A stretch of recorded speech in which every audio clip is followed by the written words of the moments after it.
So just want to say good afternoon, everybody. My name is Michael Nolan. I am the founder of Cerium Software, and in terms of how I got into this, I was actually originally a graduate student in a completely different field in chemical engineering. Both this ERC360 project along with this company both got started out of the fact that I just first initially did Drupal as a hobby back around Drupal 5 when Views came out and started getting mainstream in Drupal 6. I got really excited because it's like, oh wow, we can actually do stuff when I had no idea how to code yet, and have just been kind of building up both my Drupal expertise and then later on a business afterwards. Since a few people early on had also asked me about it, they asked what is an ERC? I'm going to go ahead and cover that first. So an ERC is from the National Science Foundation. They have what's called the Engineering Research Center program. And what they do is, with this as well as the Scientific Research Center program, what they do is they take multiple universities, tie them together around a particular topic. And this is everything from water quality to lighting to chemicals to pretty much whatever the current needs the NSF decides are the most important. And then they have this collection of universities partner with industry to eventually build up a research center that ideally becomes self-sustaining.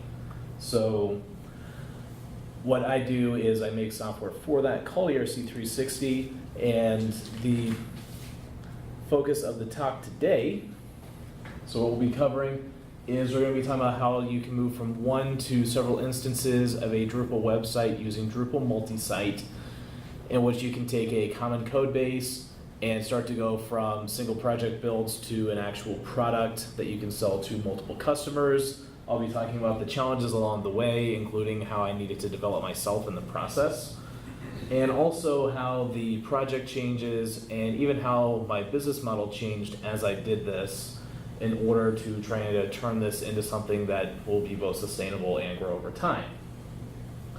The other main thing we'll get out of this is if you are kind of new to this space of saying like, how do I do high availability? How do I set up server redundancy and these sorts of things for scaling? I'll also be giving you a short list of go-to programs that are either going to be inside of Drupal, in other words, modules, things you might use in your infrastructure, and I'm working with basically a LAMP stack, and we kind of stretched out, did some interesting things with it. And then also just for your project and the business. So, I talked a little bit earlier about what are ERCs. So what is ERC360? So this is a Drupal 7 data collection and reporting software for NSF Engineering Centers. And this product initially started in 2014. We'll talk a little about the history in a minute.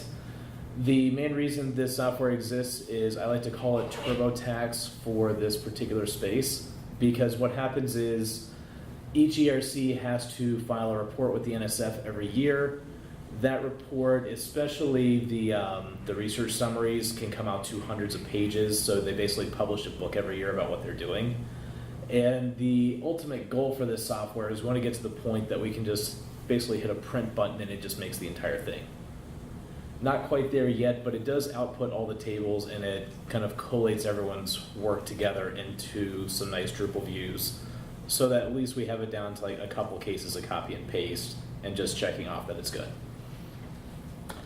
We're currently serving 6 ERCs, and these are comprised of over 20 participating universities. Now, also in terms of people, they normally start out about 150 to 200 people. They grow to, in reporting terms, between 2,000 to 5,000 people by the end of it. And because this is a user reporting type software, what will also happen too is that means you're going to be having thousands of users posting tens of thousands of pieces of content. And what we're finding is there are also kind of seasons where multiple annual reviews happen at the same time, so you get a flood of people in. So we had to kind of change how we did things to make it so we could handle that kind of load. Finally, I also want to plug to the newer version. This is the Drupal 8 version of this called Niobe Research Center. And the reason why is this started off as a purpose-built Drupal website. So all of the content and fields are tied to one exact center. This is a more generalized version, and what we focus on is both lab management and broader impact reporting. By the way, I want to ask, how many of you are familiar with the concept of broader impact for reporting? No. Okay, cool. So what that is for scientific research, we think it's like when the NSF or National Institute of Health or so on fund science, we're thinking we're funding just research. But I would say for about 15 years or so, they have also said that's not good enough. You also need to have broader impact, and what that means is you have to go and do outreach. So you need to go to middle schools and you need to get kids interested in science. Or when they talk about gender imbalances, they're saying, well, you need to have women in STEM programs. So you need to report on all of that information too. So this is the kind of stuff we're trying to capture. So project history, where we began, I inherited from my old ERC, Seaburg Project Center, a custom-built site. The original developer had built about 3 or 4 sites like this for different ERCs. Each one was standalone, and after that he decided, okay, these projects are done, I'm moving on. And then everyone says, like, okay, what are we gonna do? And as a kind of a naive grad student who had been doing Drupal as a hobby, I was like, oh yeah, I know Drupal. I know what I'm doing, sort of. But the positive was the data structure was largely already in. The only problem was we had some very slow pages because caching wasn't set up. There were a lot of hard-coded variables, particularly hard-coded variables about dates, which are problematic for an annual report. And even better is some of those were encoded in views PHP, so you had custom PHP fields in views, which those were fun to find. And there were no backups being done. So, needless to say, it was a fun start to this project, trying to start this. Then from 2016, the second ERC signed on, and also I got my first contractor who joined me on this project. And this is when we started having feature sync trouble. So at first you're thinking like, oh, I develop a Drupal website, and then maybe I can do something like just clone parts of the database over, because that's kind of what you did in 6 and 7. And then like I got a new site. Only problem is what happens when one customer says, hey, can you change this view for me? Because this center has this set of taxonomy terms, that center has that one. And as you know, views filters, when you filter on those, can sometimes have issues. So we now ran into, oh, I updated this view, but now how do I know that view is the same?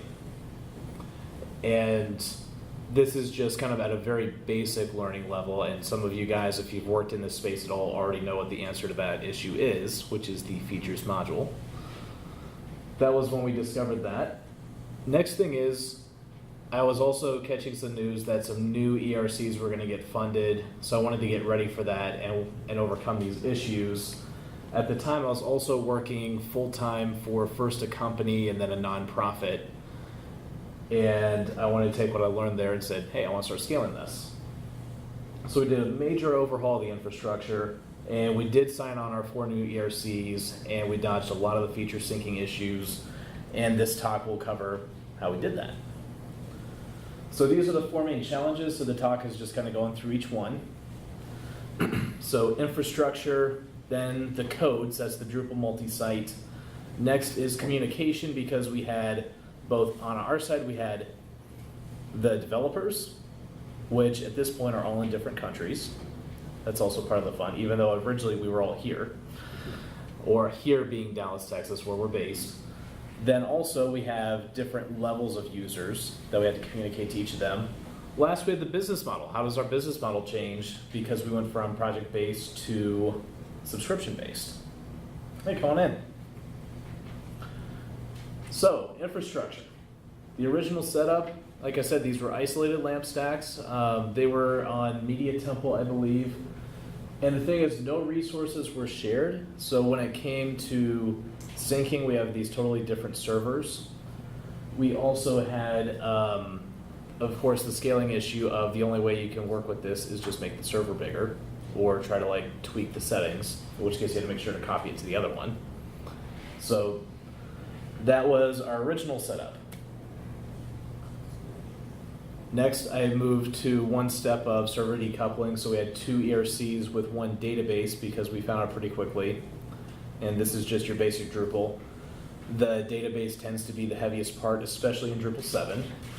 And so we had a common database server and all the memory needs were there. But because our sites were still standalone on a code basis, we had to have separate servers still. So we kind of stuck with this setup. And the issue, once again, had to do with syncing. And now here we are for the current setup. So I had taken some time to learn a software called HAProxy. So HAProxy is kind of the key for this one. Compared to Varnish, HAProxy is good for carrying over certain types of cookies and session variables because, as you know, Varnish will cache pages.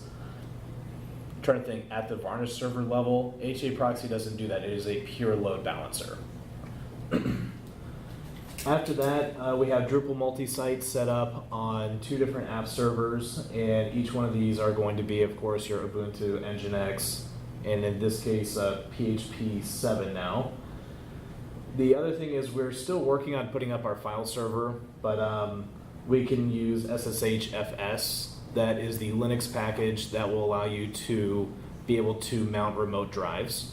In terms of hosting, we're using DigitalOcean, so DigitalOcean comes built in with private networking. So with SSHFS, you can keep that inside of the private network, as well as you can very easily set up firewalls so that you can firewall off everything but the web-facing load balancer. Now for the database, I had spent some time learning and working with Percona ExtraDB. I would highly recommend it if you want to build a cluster of MySQL databases. If you just go through their documentation, you can do it in a little over an hour, so not long at all.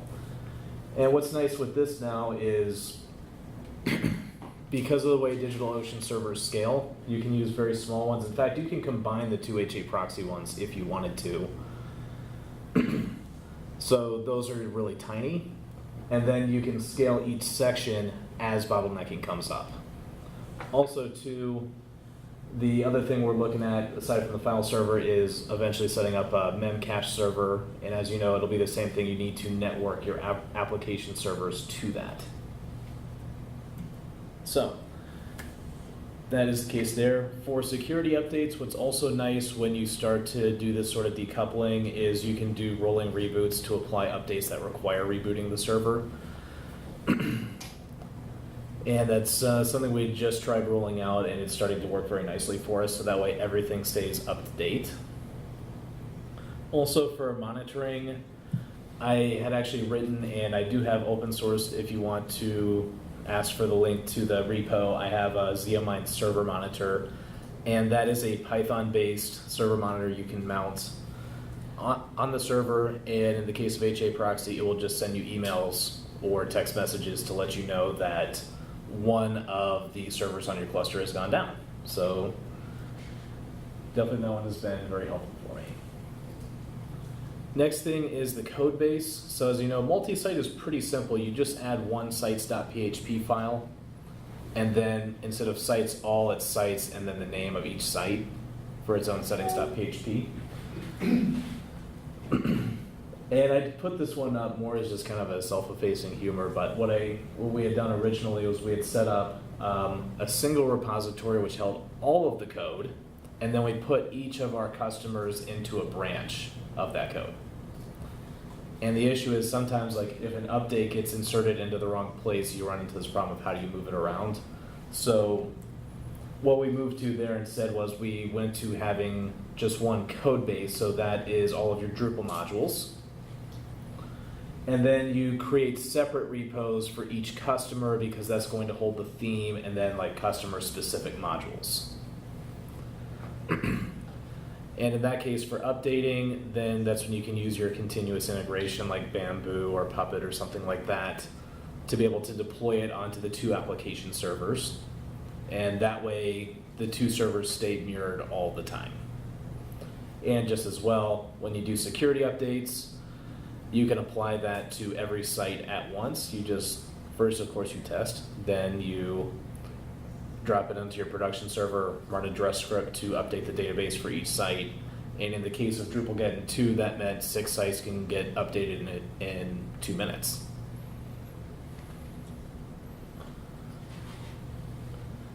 All right, cool. So that was the main code base. Finally, with feature management, and I'm sure probably everyone here is familiar with the features module. Trying to think that we all used it before. Cool. So that was a real simple way to package views, rules, content types, etc. And of course, for Drupal 8, I would also say look into, you can write like some hook updates in order to change specific parts of a module configuration if it's already been installed. That is what we're starting to do with NSF Research Center. Or in some cases, depending on your module, you can actually uninstall and reinstall the config pretty easily. Now, the technical part was actually, I would say, was the easier part of all this. The bigger challenge had to do with streamlining communications, because what happens is when you have updates or downtime, you have to consider now it's not just one customer, but it's also, you have all the different users that may log in. And as well, for any feature changes, you need to explain to people like, hey, your form is going to change this way, or like the checklist that says that you're done is going to change this way. And you just need to know in advance, or what we learned is we need to know when to communicate in advance to the end user. These are going to be the changes. Please don't ask your administrator, because we don't want our administrator to have, which is our main customer, to be free tech support. But for our initial communication with the administrative director, these were our main contacts. We started off with phone and email. As we had more and more people, I tried to change to monthly meetings using a service called youcanbook.me, and this allows you to very tightly control what are your available hours. The other thing we started doing were hosting quarterly calls, and we'll talk in a minute about the community side for that. And then finally, too, Slack has been kind of our agreed upon red phone with our customer base. So if they need to get to me right away, I still have the option to not answer immediately, but they know that they can reach me directly using Slack. For the project management side of it, and this, if you had attended the communication workshop earlier, we use Asana to be able to manage everyone's expectations. So that way everyone can kind of see in a transparent way. In fact, see, my Asana page is not up. I will show that later.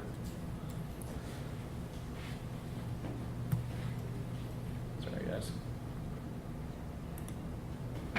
Like I said, I'll show the Asana page later, but we're able to allow people to set like what is your prioritization, and of course they have built in who's assigned, when's it due. So that way a lot of questions get answered just right out of the box, which depending on your customer, that alleviates a lot of anxiety.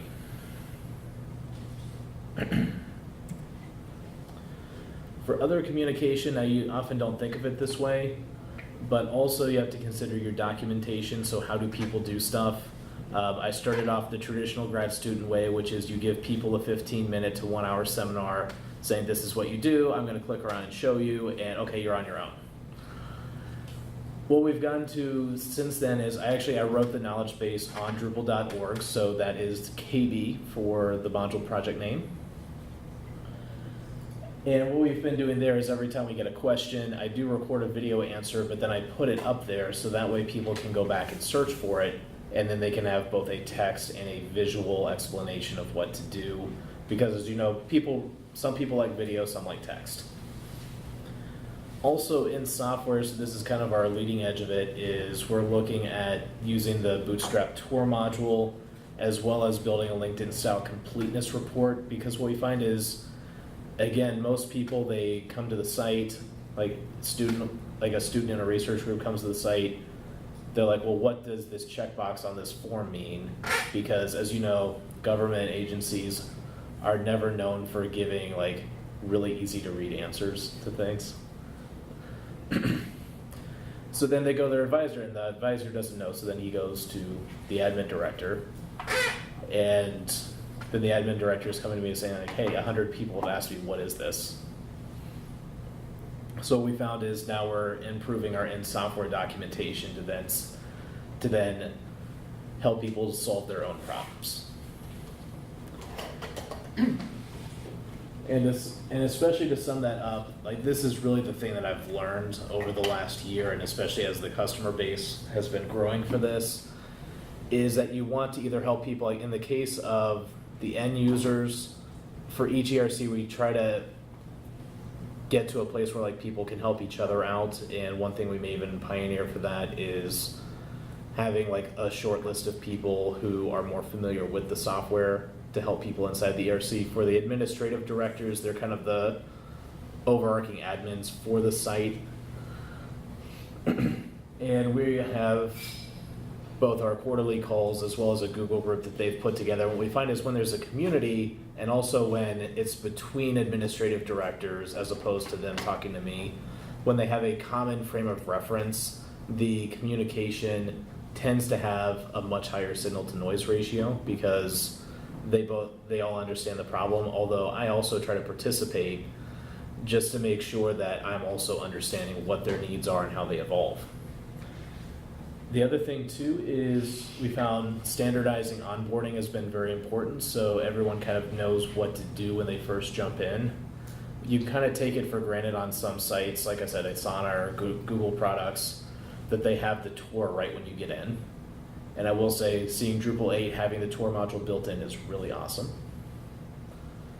And then finally, internally with developers, we use Nextcloud for sharing our files around, and we found that is a really great solution for that particular purpose. For the business model, again, so you kind of find like there's this change from everything's kind of isolated and custom to we start to standardize things. So I went from an hourly project development to a subscription-based development. And what was nice is that especially answers the question, who pays for what? And then that is one of the more interesting parts of scaling, which is when you have these different projects. And you're like, man, I would really love what I'm doing on this project to be used over on that project. If you're on a subscription basis and you say, you know, this type of development's covered under your subscription, but it can be used for anywhere in this family, then you do have the freedom to do that, whereas you might not if it's hourly, and then you basically have to like write the same thing over again. And that also kind of led to something that we do, which I tell all my customers they have unlimited support. Now you have to define that very carefully, very carefully, and communicate it clearly. But what we found is for each of our customers, and this is just like for our servers, because this particular program, there's an annual report that has to be done. And especially since most of the users are graduate students, you know what's going to happen. 90% of the time, nobody's on this site. So by having different people with different reporting dates, we can now share the servers with unlimited support. What's happening is the people during slow periods are paying for the people in the fast periods, and it's actually all balanced out very well. Now that covers all the challenges. Just a couple kind of closing observations. As you'll know, as you start to scale a project, even though your product is the same, the people are not the same. And again, I really appreciated the communication, the seminar, to talk about how you avoid saying things like that person is the problem customer out of the bunch, and instead you start looking at like how do you get each of these personalities to work together so that you have a community that's going. And I would also say too that communication from managing expectations, when I say, yeah, I can get that done next week, I'll tell you Slack is very helpful for you remembering, what did I promise them that I was going to do this week? But I would say that was actually the most challenging part of scaling the project. In terms of each of those software packages I told you, each one takes a week to a month to learn. And when you have contractors, now it takes even less because you can share the learning between you. But in terms of the communication, getting all the people part together, I found was really, really both the most challenging but also the most beneficial part, because once you get it right, you don't even have to sell because those people will sell for you. So that is kind of the story of this project. So remember, overall, what happened was I started with like a single standalone site, which was one of a couple of standalone sites. And these were all on separate code bases, separate servers, and also each customer was kind of treated as an island initially, and I did that also. But then we went to kind of a more standardized setup where we had a multi-site code base, so that way everyone had the same code base except for the theme. We were then able to share our server resources, and that helps a lot later on with debottlenecking, because then you can isolate based on the type of service or software, not based on which customer.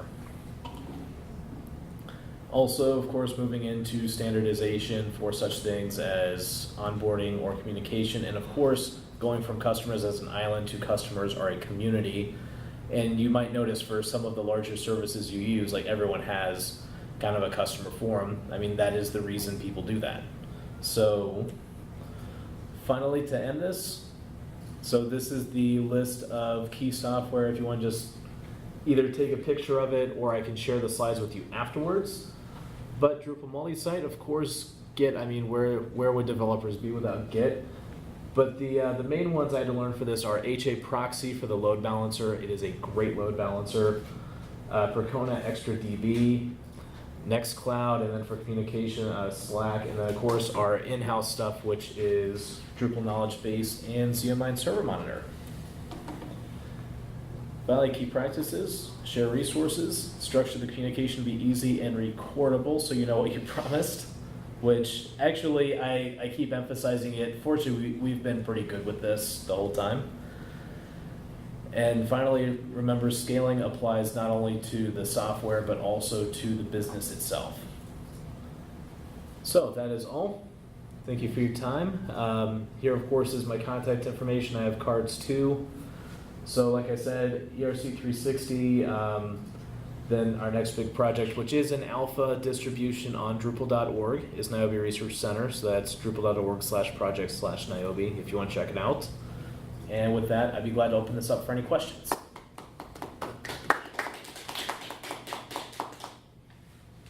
Why did you choose Asana over other ticket management systems? I was going to say, so there are two ticketing management systems that I've worked with consistently enough to be comfortable with, and those are Asana and what was the other one? Mojo Help Desk. And in this case, I simply liked Asana more. Now, what I will say are some of the positives is Asana now comes with custom fields if you go to the premium version. Premium is really not that expensive. So that allows you to do prioritization fields and other such things. The other reason why is it's really straightforward for user management. So you can say, okay, these 3 people go to this one, the next group goes to the next one. So I can have a per customer Asana site, as well as put everyone onto a global project page.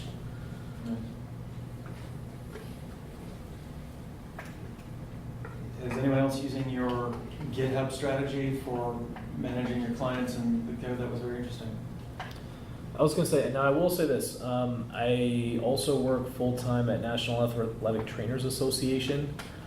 The Percona ExtraDB part I did learn from a project we did over there, because that was a project involving, it was about $500,000 a year in revenue, and that came out to about, I don't know, 40 or 50,000 orders that come in the last month. And then the front end part I kind of did on my own research. In terms of other people out there using it, I do know for the Percona one, there's a whole community for it. And then for kind of the front end, like the multiple app servers, I did read a little bit about it, although I used a little bit different strategy from, was it? There's a really good O'Reilly Drupal scaling book. So I think I'm trying to remember, is it Making Drupal Sites Scale? But anyway. But yeah, the multiple app servers also, that came from a book on the topic.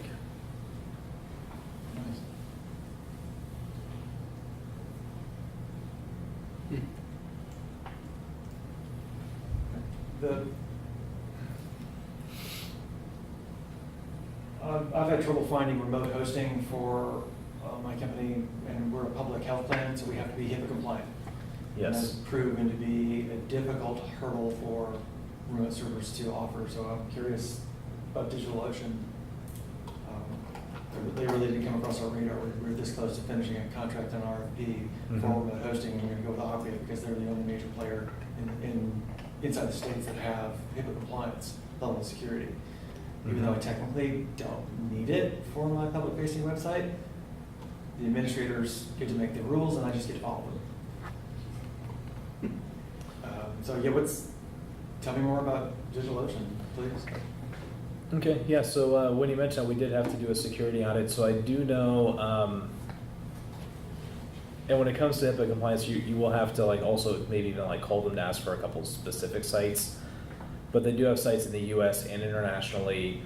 I do know that that if you go to their security page, they kind of like lay out in detail like what are all of their policies, because I do know part of HIPAA compliance is you have to, sign in people in order to be able to access the servers, and you have those type of things.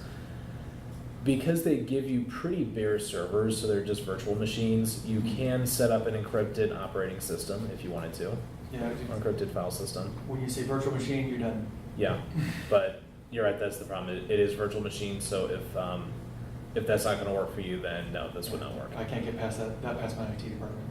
Yeah. Not a chance. And I kind of don't like. Okay, yeah, and that's no worry. But yeah, that's not needed for this application. So in our No. case, we're just doing, like field encryption and some other modules to do database encryption. Is the VM requirement a HIPAA thing? Or is No, that just more, your department is like, nope? Yeah. Okay, gotcha, okay. Wasn't sure about that, so I was Yeah. curious. Another name that comes to mind for encrypted and secure, what the heck is the name of those? For some reason, Blackfire was mentioned to me earlier today, and I know the name is very similar to that. They're not. No, Blackfire is just a profiling thing. Mhm. The black mesh. Yeah. Yes. Yeah, sorry. So I just ran across that, a guy I went to high school with, I looked him up on LinkedIn.